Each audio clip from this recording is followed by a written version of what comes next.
Hello everyone's, আজকে ভিডিওটা আমি এখান থেকে শুরু করছি। দেখো আমরা রেডি হয়ে গেছি, আমরা যাব আজকে ও বাড়ি।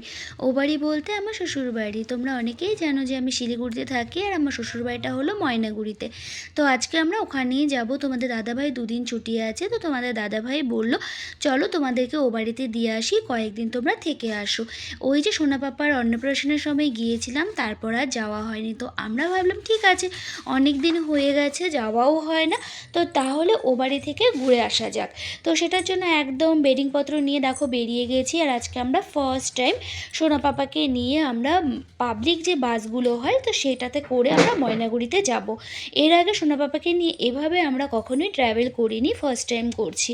তো জানি না সোনা পাপাকে নিয়ে এভাবে ট্রাভেল করাটা কতটা সুবিধের হবে, এখনও বুঝতে পারছি না। কারণ পাবলিক বাসগুলোতে তো খুব ভিড় হয়, তো বাচ্চা নিয়ে ট্রাভেল করাটা অতটা সুবিধাজনক হয় না। তো যাই হোক, ঠাকুরের নাম নিয়ে তো উঠে গেছি। আর একটা কারণেই আমরা আজকে বাসে যাচ্ছি। কেন আমরা বাসে যাচ্ছি সেটা তোমাদের সাথে শেয়ার করব। অ্যাকচুয়ালি তোমাদের দাদাভাই যে গাড়ি ঠিক করেছিল, উনি সকালে হঠাৎ ফোন করে জানালো যে উনি যেতে পারবে না, ওনার অসুবিধে হয়ে গেছে। তো আমরা রেডি হয়ে গেছি, এখন কি করা যাবে, তো সেটার জন্য বেরিয়ে পড়লাম বাসে করে যাব বলেই। তো যাই হোক, বাসে তো উঠে গেছি, সিটও পেয়ে গেছি। এখনও সেরকমভাবে কোনো ভিড় হয়নি, আমাদের কোনো অসুবিধা হয়নি। আর এইদিকে দেখো সোনা পাপা কিন্তু পাপার কোলে দিব্যি কিন্তু ঠিকঠাকই আছে, কোনো অসুবিধা সেরকমভাবে হয়নি। আর আমার পেছনে দেখো একজন দাঁড়িয়ে দাঁড়িয়ে পুরো ঘুমিয়ে যাচ্ছে।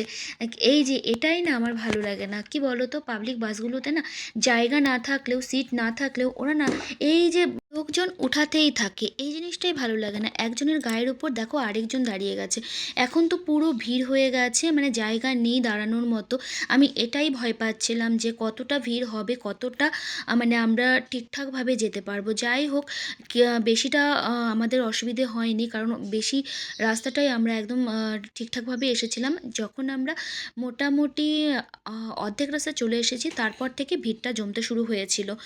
যাই হোক, আমরা ঠিকঠাকভাবেই পৌঁছে গেছি। আর তোমাদের সাথে কথা বলতে বলতে দেখো বাড়িও পৌঁছে গেছি। বাড়িতে সবাই সোনা পাপাকে নিয়ে ব্যস্ত হয়ে গেছে। আর বন্ধুরা, আমি আজকে ভিডিওটা এখানেই শেষ করব। দেখা হবে তোমাদের সাথে পরের ভিডিওতে। ততক্ষণের জন্য টাটা, ভালো থেকো, সুস্থ থেকো। আর আমার এই ভিডিওটা যদি তোমাদের ভালো লেগে থাকে, অবশ্যই লাইক, কমেন্ট, শেয়ার করতে ভুলো না।